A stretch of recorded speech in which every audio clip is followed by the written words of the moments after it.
Okay, great. So thanks. As you said, I'm going to be discussing some principles of quantum gravity. So starting with a very brief introduction to quantum gravity, although I think you're all aware of it. Basically, our current best description of space-time is provided by GR. Of course, we're now looking for a new theory that's supposed to be replacing GR in some sense. So it's supposed to be more fundamental than general relativity, and it's also supposed to be a quantum theory in some sense. So this is a theory of quantum gravity. So it may describe a more fundamental quantum description of space-time, or maybe a theory of some more basic non-spatiotemporal physics that gives rise to gravitational phenomena in the regimes where, of course, general relativity holds. Problem, of course, is that we have neither a single research program nor a single theory being sought when we're looking for a theory of quantum gravity. Instead, we've got this plurality of different approaches to looking for the theory, and they're each looking for different things. So they're actually adopting different criteria of success, both explicitly and implicitly. And reason for this, well, one of the reasons is due to this extreme empirical disconnect. So there's no observational data that the theory is definitely required to explain, though we can debate this and different people do take different data as requiring explanation by this theory. And also none of the approaches have testable predictions. So normally when we're looking for a new theory, it's because we have definite results that we want to explain. And in this case, however, it seems to be more weight is being put on theoretical considerations. So as a result, yes, we end up with a plurality of different approaches doing quite different things. So of course, the primary problem of quantum gravity is finding a theory. But I'd like to suggest that there's an even more basic problem here, which is knowing what it is that we're even looking for. What would even count as a successful theory of quantum gravity? So I take it that quantum gravity is any theory that satisfies minimal constraints taken to define quantum gravity. However, there is no universally established set of criteria taken to define the theory. And even some of the specific research programs actually lack a definite, well-defined set of criteria. So my current project, I'd like to look at some of these motivations for the theory. It's very much work in progress, trying to understand a bit more about why it is we're looking for this theory, what it is that would satisfy the theory, how would we define it, and also to get some guiding principles to help us in finding it. And today, one of the messages that I'd like to get across is that maybe the problem of quantum gravity is not what you take it to be. So even if you're thinking about different definitions of the theory, it might not be the actual definition or the best definition to use. Okay, so I'll start by just discussing what I mean by principles in theory construction and justification, why they're significant, some of the different roles that principles play in our theories, and how we could evaluate different principles. And then I'll discuss some examples of principles that I've been looking at, the ones that are often taken to signal being the problem of quantum gravity. So it's often presented, for instance, as a problem of unification. Other times it's presented as a problem of UV completeness. And also some people take it that the problem is in resolving some of these singularities in current theories. So I'll look more critically at these motivations. I should say that the only one of these that I've looked at in any depth so far is on UV completeness. So the ideas of unification and singularity resolution are quite new work in progress parts. So the talk is kind of less about presenting my ideas and more about getting feedback and questioning you guys and getting some discussions. Okay, so starting with the idea of principles. So I take a principle in a very, very general, broad sense as just being any conceptual or formal feature of physical theorizing that's taken to play a key role in defining, constructing, or justifying our new theories. Of course, principles have always played a role in physical theorizing, and particularly in times of crisis, they really come to the fore. An example, of course, Poincaré and Einstein leading up to and then during crises at 20th century physics. They wrote about moving kind of different steps towards evaluating our principles. The first step was moving from constitutive considerations. So instead of having theories where you're examining all the micro details, you're moving up to an examination of more general principles. Secondly, you then look at kind of the damage on current principles. Poincaré is very explicit with all this. He goes through and says why are these principles crumbling, and from there you try to settle new principles as constraints on the theory that's being sought, and then you'll also need to choose appropriate guiding principles and postulates that will help you guide you towards a theory that does satisfy these constraints that you've decided upon. So in the case of quantum gravity, principles have taken on a new significance, again, due to kind of the distance between experimental data and where it is that we're theorizing. So I've said that principles are playing a role in motivating the need for a new theory at all. This seems to be really where it's coming from. Most particularly, we have this desire for a unified picture of the universe. We might also have some dissatisfaction with foundational or interpretive issues in our current theories and frameworks. But these principles are being used not just heuristically to try and help us look for a new theory, they're also being used as a means of justifying the new theory. So they're also taken as a way of confirming that we're on the right track in looking for this new theory. So I claim that there's not a neat distinction in the case of quantum gravity. It's might be unique that there is no neat distinction between the context of discovery and the context of justification. We're kind of doing both at once. So because of this, because so much weight is being put on these different principles, I think we need to really stop to examine them. So some reasons for why we need to, again, we want to better understand what's exactly being sought by quantum gravity, what we count as a new theory, so how we would define it. We also kind of lack ways of comparing and evaluating the different approaches when they are doing such quite different things. So by pinning down some principles, the idea is that we can have some way of actually comparing them in this sense. And also, I think we want to help find some useful heuristics, some guiding principles that could actually help us in finding the theory as well. And I should say this has been recognized by people working on quantum gravity, of course.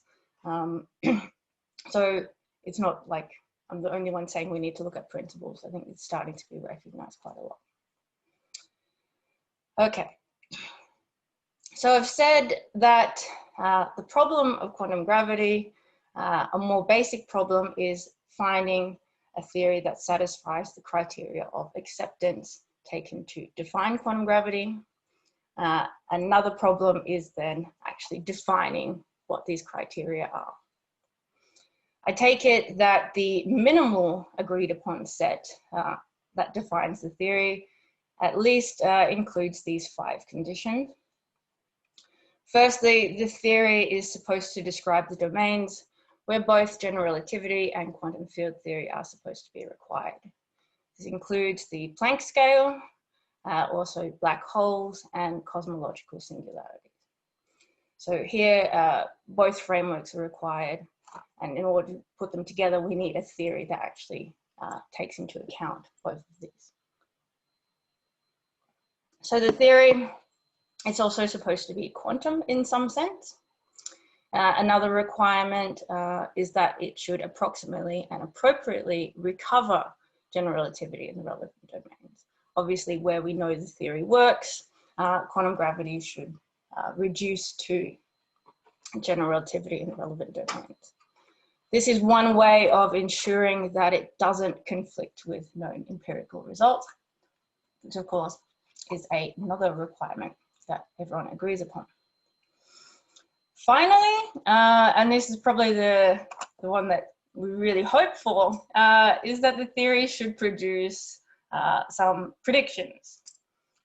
And even more ideally, they should be novel, unique, testable predictions. So this is the minimal set of constraints on the theory. And yet there are different approaches doing different things towards this common goal.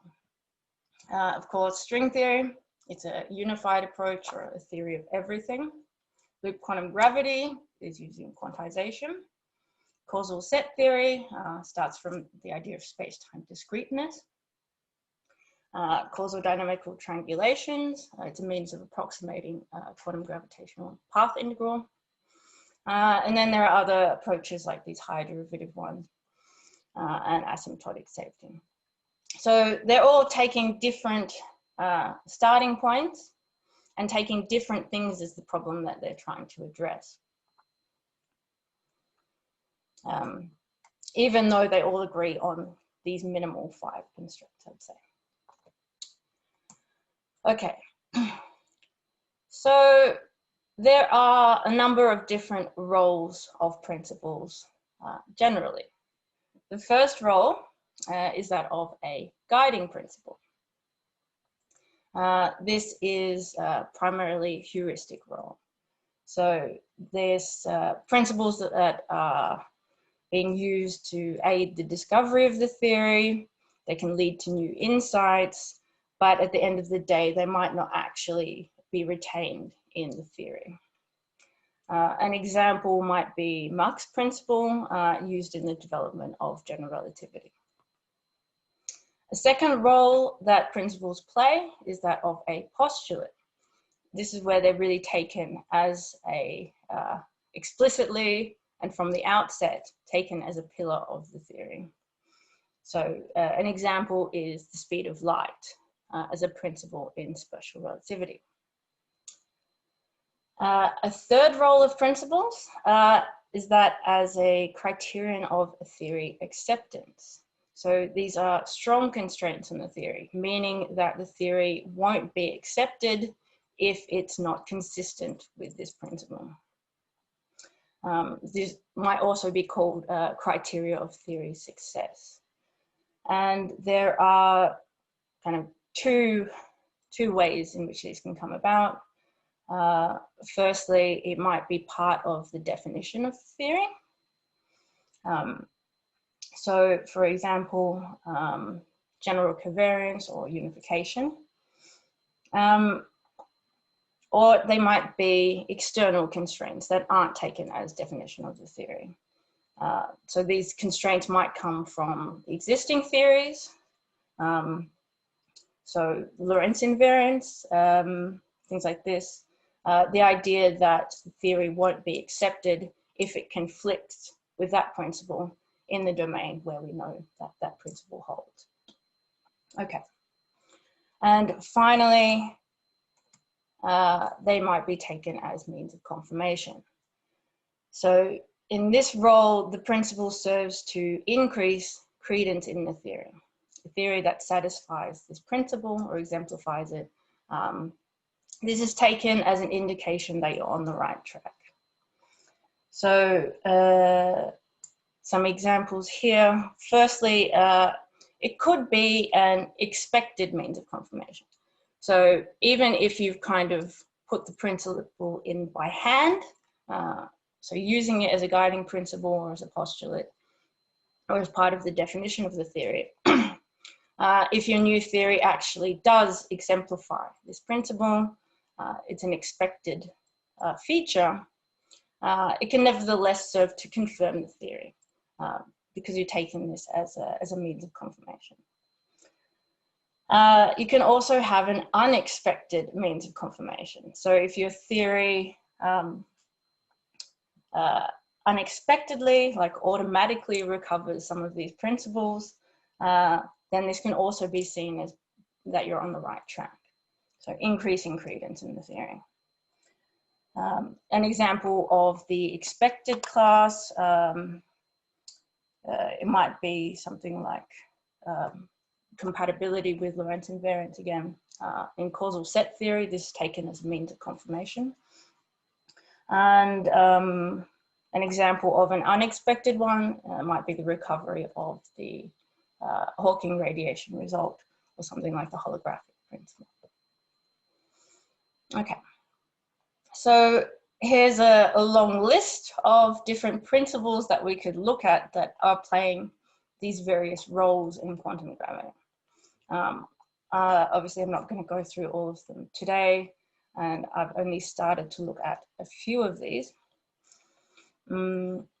Obviously, I've had some work already on this idea of generalized correspondence principle, to the inter-theory relations, to things like reduction and emergence, and how these serve to increase credence in the theory or serve as a constraint as well.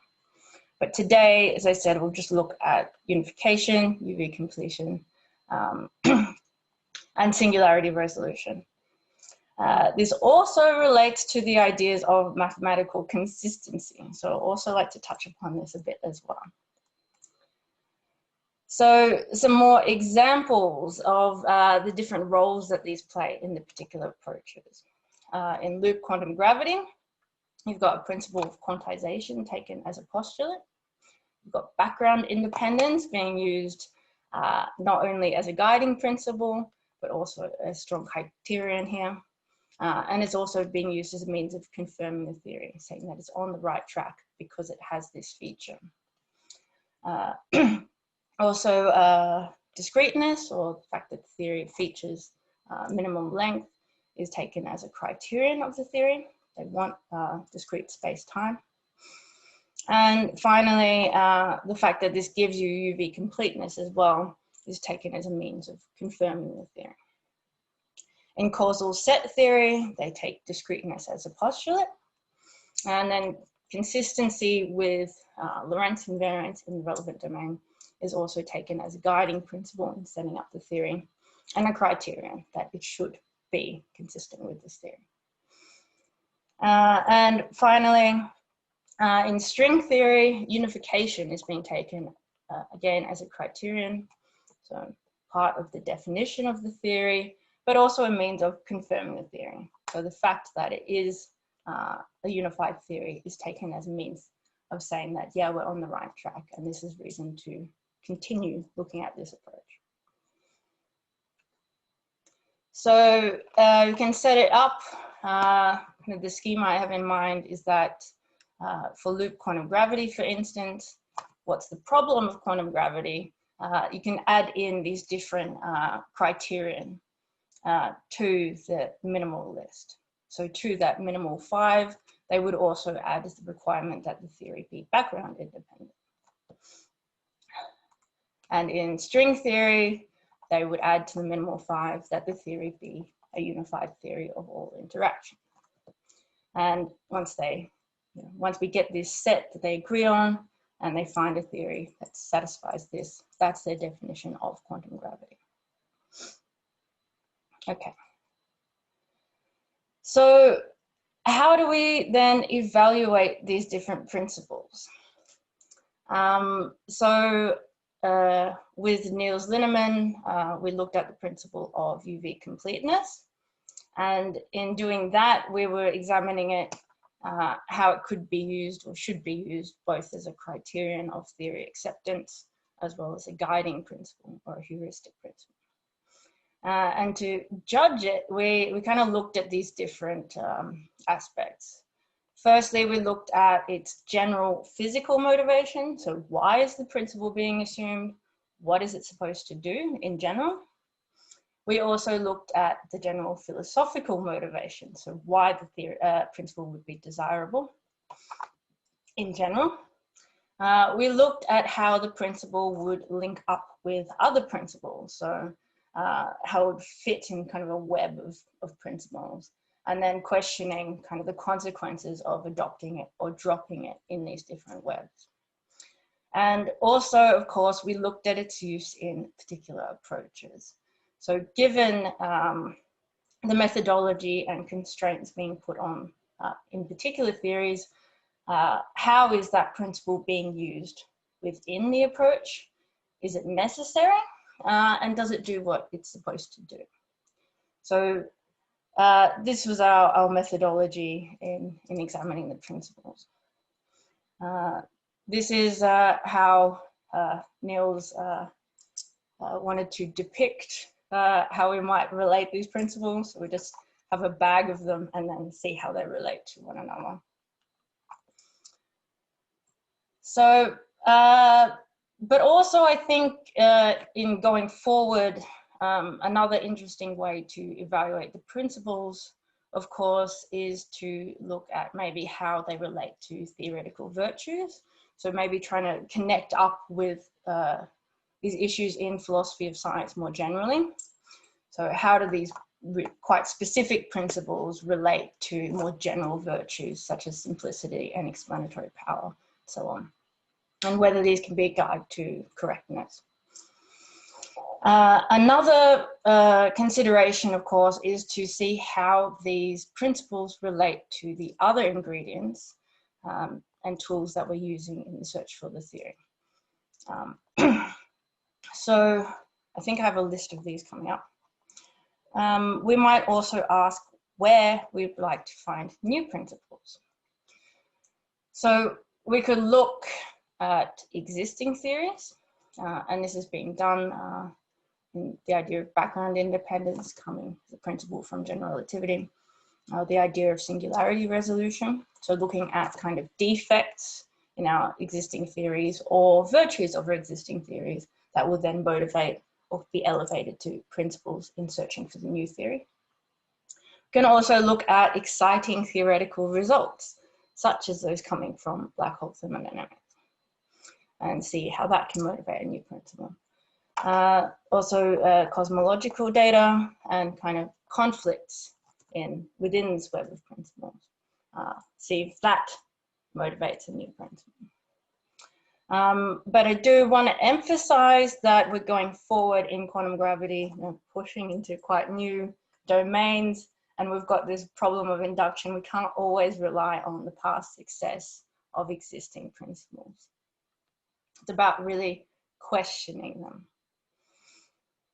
So here's a list of some other ingredients, tools, and constraints other than principles. So I also want to emphasize that it's not only the principles that are being used in constructing the theory. We have other ways of evaluating it as well, such as quantum gravity phenomenology, cosmology, heuristic reasoning and reasoning from analogy, analog simulations and analog experiments. We also have semi-classical results and meta-empirical arguments kind of designed to put constraints on the underdetermination about theory. So as you may know, I've started looking at some of these as well, in particular the analog simulation, but the broader project will of course be looking at more of these and seeing how they relate to the principles as well. But I won't discuss it anymore here. Okay, so moving on to maybe an even more speculative part of the talk where I'd like your feedback on as well, some examples of different principles. Starting with unification. So unification, of course, it's obviously a typical motivation that's presented, particularly in the popular literature, as being the goal of quantum gravity. And also physicists like to promote this as being the goal too. If you go to some talks, you'll see like a list of a series of unifications in the history of physics, and that's what we see. We do see that the history of physics, our theories are getting more unified.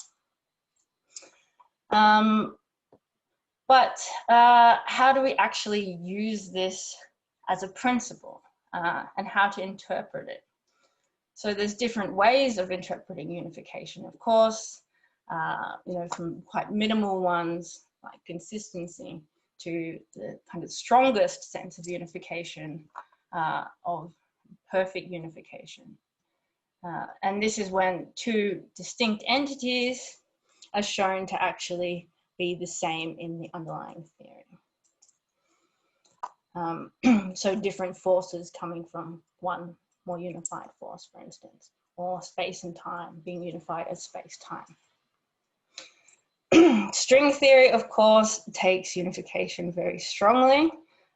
It takes perfect unification because it shows that all fundamental forces, as well as gravity, all come out from interactions of strings. So it's unified in that sense. We do need to distinguish between quantum gravity just as a quantum theory of gravity and a kind of final theory of everything. Of course, string theory is taking itself to be a theory of everything. But I think quantum gravity itself, even without thinking of it as a theory of everything, the more minimal definition, as I showed before, of those 5 criteria, unification, even in this very strong sense of 2 or more distinct things being shown to be one, I think this can still be used in this more restricted sense, even if we're not looking at a theory of everything. So could it still be a useful principle to adopt? Could it serve as a criterion of theory acceptance or part of the definition of the theory? Should it be taken as a means of confirmation? How could it be used as a guiding principle heuristically? Or should it even be used as a guiding principle heuristically? So I haven't looked enough at this. So I'd like ideally to go through and evaluate it in the same way we evaluated UV completeness. So looking at these different motivations, how it links up with other principles, and how it's used in particular approaches. I haven't yet, but some kind of speculative remarks that should be taken into account.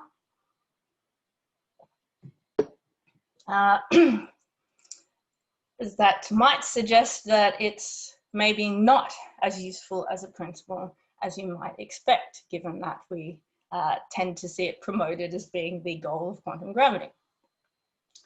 So firstly, is it useful to take it as a heuristic guide? Maybe not. Of course, Sabine Hossenfelder warns against imposing these sorts of beauty conditions on our theorizing. Kian Samkani has also taken a different stance here. He's argued that actually it's unnecessary to impose unification because it just comes about naturally by assuming more minimal aims of physics. So just by having a requirement of empirical adequacy and theoretical consistency, he argues that we naturally get unification anyway. So we don't need to and shouldn't take it as a heuristic guide at all. We don't need to impose it. It's not an external thing that needs to be imposed. So that might suggest that we needn't take it as a heuristic guide or shouldn't take it as a heuristic guide. What about as a constraint on the theory? So a criteria that the theory must exemplify. So one consideration against taking it as a constraint is the viability of kind of non-unified approaches to quantum gravity that might otherwise be viable, such as, you know, semi-classical, hybrid, or these mongrel approaches to quantum gravity. And the fact that these exist applies even more against, and if you don't want to rule them out, it would suggest that we don't take unification as a requirement, even on a more minimal interpretation of unification. Okay. Okay. So maybe we shouldn't use it as a guide. Maybe it's not necessary as a constraint. But if we find a theory that is unified, is this an indication that is correct? Is it a means of confirming the theory? I would suggest that maybe, yeah, it would be. Just given this argument that physics that is empirically adequate and theoretically consistent. So taking Kian's argument here, plus I need to look at more kind of the virtues of having unification as a principle anyway. So it would seem that if we do have a unified theory that we find, this would be kind of confirmation. It would serve to kind of add credence to this being on the right track. But I'd have to emphasize that we wouldn't take this as a constraint. It'd be more like a prediction or an unexpected bonus of the theory. So serving in kind of this last role here. I put prediction in scare quotes because kind of take prediction to be, you know, something you can actually test, or something more forward-looking, I should say. Okay. So moving on to UV completeness as a principle. If unification isn't defining the problem of quantum gravity, many people have said that the problem is due to UV completeness.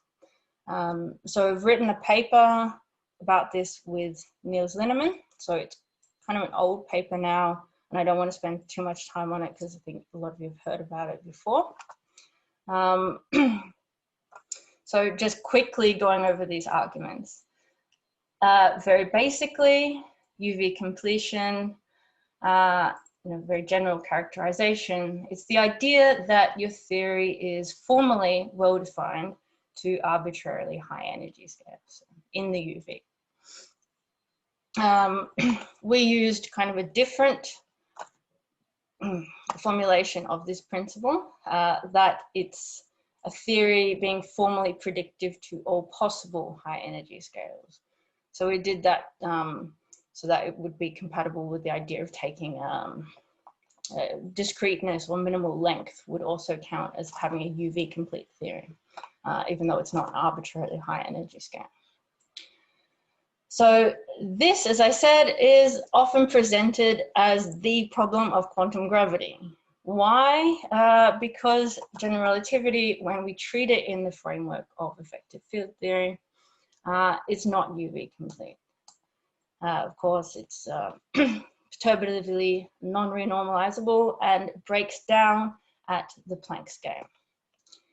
This is, of course, a problem.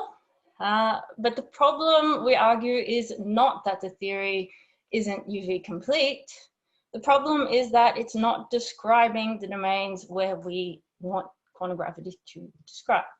So the actual constraint is that the theory tell us something about the Planck scale, and this theory doesn't. So we argue that UV completion shouldn't be taken as a postulate on the theory. It shouldn't be taken as a criterion of theory acceptance. So it's not going to define a theory of quantum gravity. And also we argue that it shouldn't either be taken as a guiding principle. But then if you really want to, you can. But just to know to be careful with it, because it might impose some otherwise undesirable results. So I won't go through these arguments. I will just say you can refer to the paper for a bit more. I will just briefly indicate kind of the first part of the arguments, where we're looking at the general philosophical and physical motivations for wanting a UV complete theory. There's 4 of these. Firstly, you might think that the theory has to be UV complete because the theory has to be fundamental. You might think that quantum gravity has to describe a minimal length, which would give you a UV complete theory. Also, there's been arguments that maybe the non-renormalizability of the theory, perturbative GR, indicates the presence of an underlying renormalizable theory. This is often done by analogy with 4 Fermi theory, which was non-renormalizable, but then shown to just be an effective theory of a more fundamental renormalizable one. Finally, you might think that the theory has to be UV complete because using this as a condition has been a good guide to physical theories in the past. But of course, would say we should know better now given the effective field theory program. So we challenge each of these motivations and we find them lacking. As just an indication of the first one, so in regards to fundamentality, we took fundamentalities very vaguely, just for the sake of the paper, as meaning something like highest energy scale theory. So in this case, UV completion is necessary for fundamentality, so that the theory describe all possible high energy physics. But it wouldn't be sufficient. It wouldn't guarantee that the theory you found, even if it is UV complete, actually is fundamental. Because even if a theory is formally well-defined everywhere, it doesn't mean that it actually is. You might think of Newtonian mechanics, like it doesn't break down at any energy scale, but we know that it's wrong in some domains. So that's not sufficient. Even being UV complete is not sufficient to guarantee fundamentality. And something we emphasize in the paper too is that quantum gravity is not necessarily a fundamental theory. And actually, if you're assuming that the theory has to be UV complete because you want it to be a fundamental theory, we argued that this actually conflicts with another principle of unification. Because you'd then be taking quantum gravity as a fundamental theory, but it wouldn't be unified with, for instance, the fundamental forces. So treating it as fundamental, you'd end up with a disunified picture of the world. Also, taking quantum gravity as UV complete, as I said, it might lead to other undesirable results, apart from this disunified picture. Other principles that it might conflict with, depending on the approach and how you obtain the UV completeness. If you're doing it by some sort of brute cutoff, you're going to be in conflict with Lorentz invariance. And some of the higher derivative approaches, the means by which they obtain UV completeness, conflicts with unitarity, for instance. Okay, so skipping over this, just to illustrate how we might understand a web of principles in this case. So how different principles might relate to one another. So discreteness, if you take that as a postulate, it's one way of obtaining a minimal length in your theory, which is another principle. And by taking that, it's one way of getting you a UV complete theory. And we've said that taking UV completeness as a criterion, it only makes sense if you want quantum gravity to be a fundamental theory. But taking this all together would conflict with the desire for unification. Again, because you'd end up with kind of a disunified picture of quantum gravity as fundamental, plus whatever other theories you'll have. So that's just an illustration of this kind of how principles might conflict with one another and relate to one another. I'll skip over the minimal length. Unless people want to come back to it in the question time, feel free. We also looked at how the principle is used in different approaches. And in all cases, we kind of argued that given the motivations for the theory anyway and what it's doing, the UV completion isn't actually necessary being taken as a criterion or a guiding principle here. There are other ones. Okay, so that's how we argued that it's kind of ill-motivated as a postulate and as a criterion.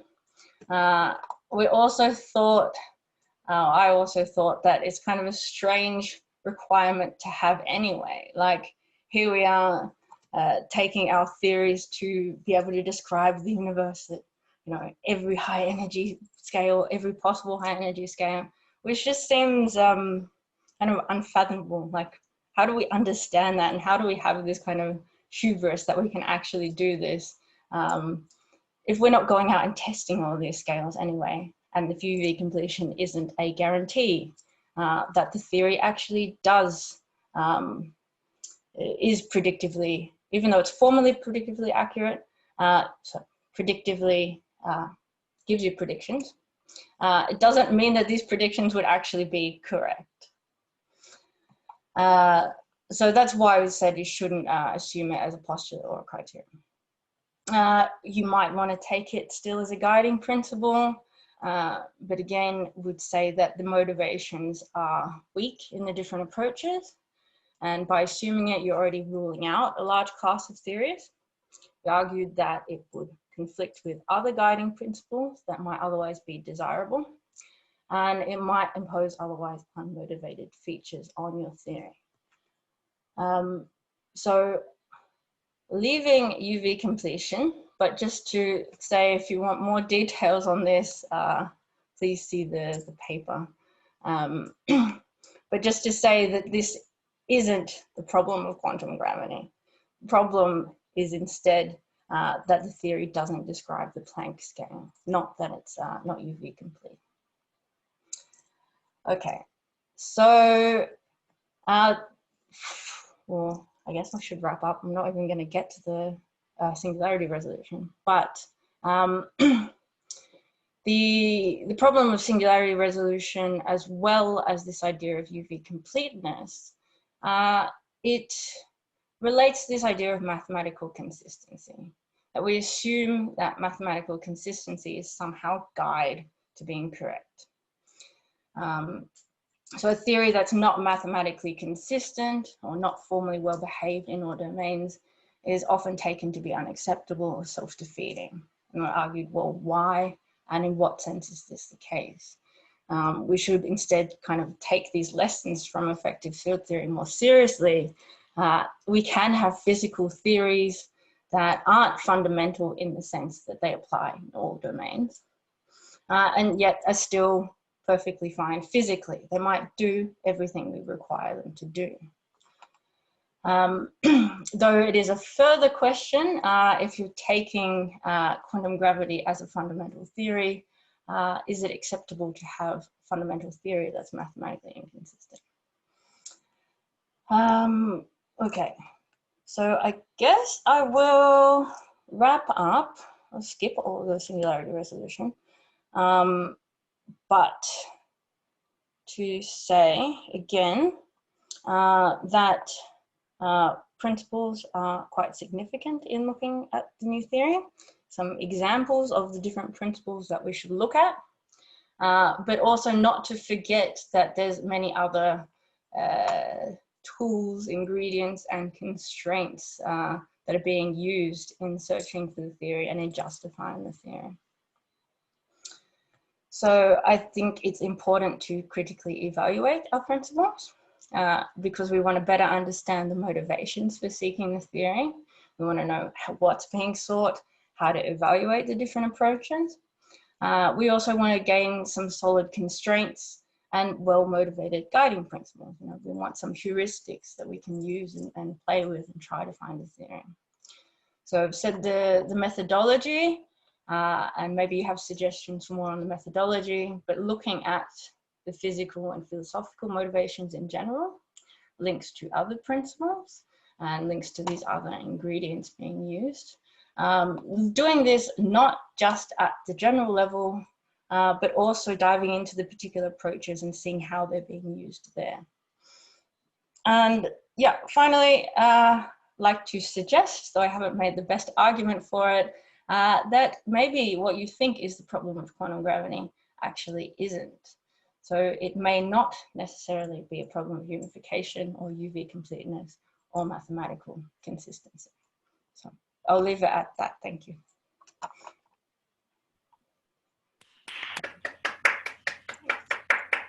Oops. Thanks so much, Karen. Oh, yeah. Yeah.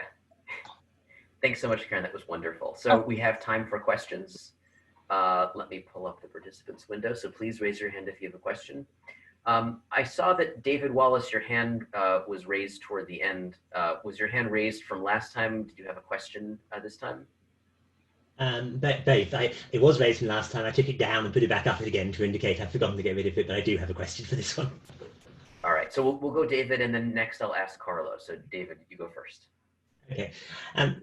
Thanks, Karen. There's a lot to think about from that. I mean, one thought, just in sort of half-hearted defense of the significance of UV completeness here.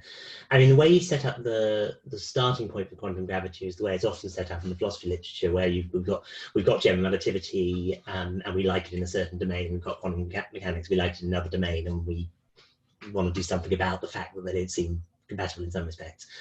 But I mean, there's a different starting point you see in particular in the high energy physics literature and in the sort of precursors literature to string theory, which has as a starting point more something like, well, general relativity regarded as a quantum field theory in the era of effective field theories is a perfectly fine field theory.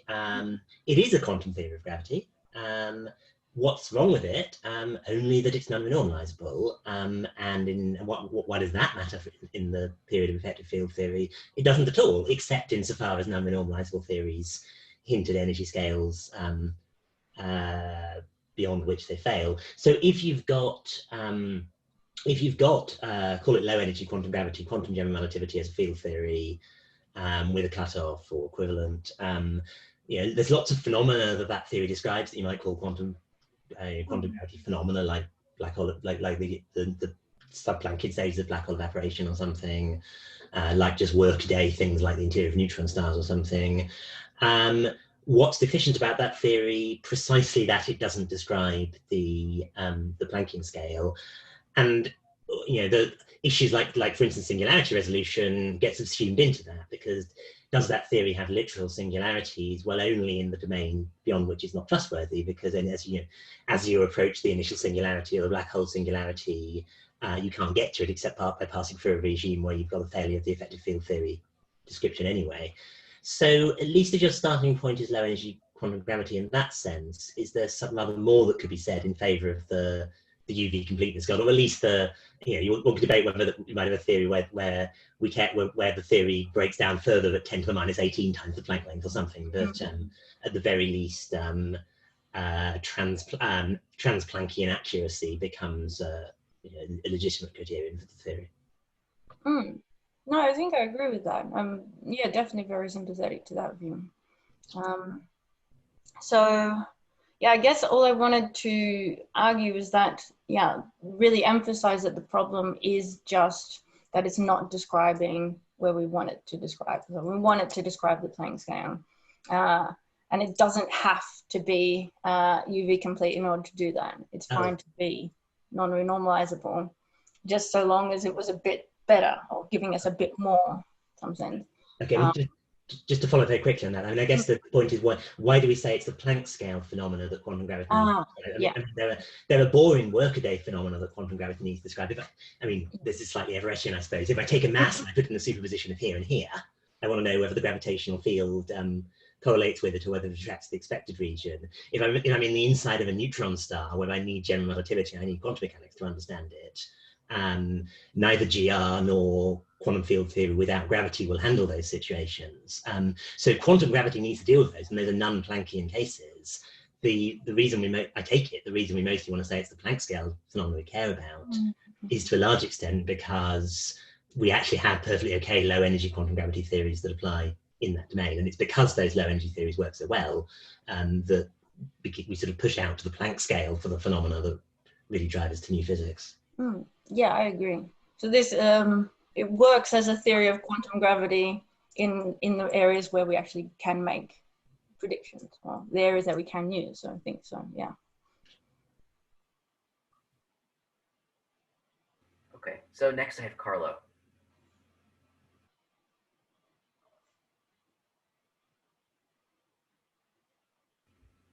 Carlo, I think you're still on mute. I always think how stupid are the people who start talking being mute, and of course here I'm doing it. So thank you, Jacob, and thank you, Karen. I really appreciated your presentation. I found it very very nice, very convincing, and I did learn something new for me. And in fact, I appreciated what you said about fundamentality and about UV completion, the role they play in quantum gravity. Now, the comment I want to make is at the beginning you said you give this presentation just because, mostly because if you want to get reactions of perspective and if there's anything missing in your view. I would say it seems to me that there is one point that you have de-emphasized, which is a relation with empirical evidence that we have, that you gave a picture of the situation, which seems to me the picture the field was maybe 5 or 10 years ago, but it's not the situation the field is today, because the connection between quantum gravity research and empirical measurement has been much more strict in very recent years. And let me super rapidly list a number of cases. There have been a lot of research in quantum gravity trying to write a theory which is finite by breaking Lorentz symmetry, Hojava, and there have been plenty. Now, this has started an astrophysical research for violations of Lorentz symmetry, the Planck scale, which has delivered and basically has given us an extremely hard constraint against this violation, which has killed an entire direction of research almost. I mean, you don't really kill anything, but has de-emphasized the credibility of that direction. That's one example. A second example is a gravitational wave detection of from the neutron star merger, the 0817, which again has killed a huge number of tentative variants of GR that also played a role in quantum gravity, because they lead to a different speed of photons and gravitons. I mean, electromagnetic waves and gravitational waves, which is ruled out. I mean, this has increased our knowledge of a parameter in fundamental physics by something like 15 orders of magnitude just in one shot, killing a part of.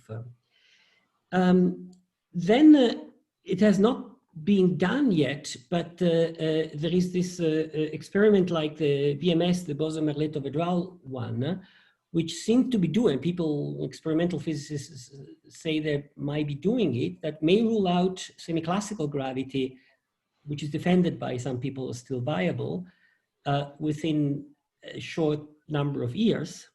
And finally, and that's maybe where I wanted to go at, you know, the field has been changed by the non-apparence of supersymmetry at CERN, because, let me be precise here, I think nobody would have contested the fact that the appearance of supersymmetry at low energy, meaning at LHC low energy, would have indirectly been a confirmation of the general set of ideas which is behind string theory. And if we are Bayesian, as we should be, in evaluating the credibility of tentative research programs a priori, which is what you're trying to do, the lack of a confirmation counts as a deconfirmation. And it is a fact that the enthusiasm about string theory has been strongly decreased because of that. People have talked about crisis of physics. So this is a wealth of different purely empirical and strongly empirical fact that have either killed or decreased or might kill in the future research direction, narrowing the space of the possibility. And I think it's a big part of the game. We are not anymore in a situation like 10 years ago or less, when you know, quantum gravity was only to be evaluated on the non-empirical ground. Thanks very much. Yes, yeah. I think these are all excellent points, of course. I guess, yeah, I should fix my first slide and reword that, because it's definitely not, definitely want to take this into account. I guess I was just lumping all of this in under the heading of quantum gravity phenomenology. And of course, we want to get the results from then and bring them together. So yeah, definitely I'll want to emphasize this a bit more. Thanks. Thanks. I think we have time for one more question. Monali? Thanks, Karen, for your talk. One reaction I had was to your list of minimal conditions for a quantum theory of gravity. Mm-hmm. And you mentioned that it should be quantum in some sense. True. On the other hand, that's quite broad, and certainly lots of people are going to disagree on what counts as an adequate quantum theory. And so it seems to me that before one can even start talking clearly and coherently about a quantum theory of gravity, one should first at least be clear about what is an adequate quantum theory in the first place. And it seems to me a lot of research in quantum gravity just kind of skirts over that that issue or that question. And also, I mean, you know, some versions of quantum gravity, like say certain Bohmian approaches to quantum gravity, fundamental Lorentz invariance or fundamental general covariance is violated, in which case, you know, one of these other principles that, you know, you refer to later on, right, it's going to be contradicted by that particular version of quantum gravity. So if one of your demands for a quantum theory of gravity is it should be fundamentally Lorentz invariant or covariant or generally covariant, then that's going to also put constraints on what counts as a quantum theory, an adequate quantum theory as the basis for your quantum theory of gravity. So anyway, that was my reaction. No, that's a very good point as well. Yeah, that's why I left it very vague. But of course, each one of those constraints, even on the minimal list, I mean, the reason why they are so vague is because they are used differently in different approaches, and I need to take that into account. But yeah, exactly. It's going to be important to also make those a bit, look into those as well, yeah.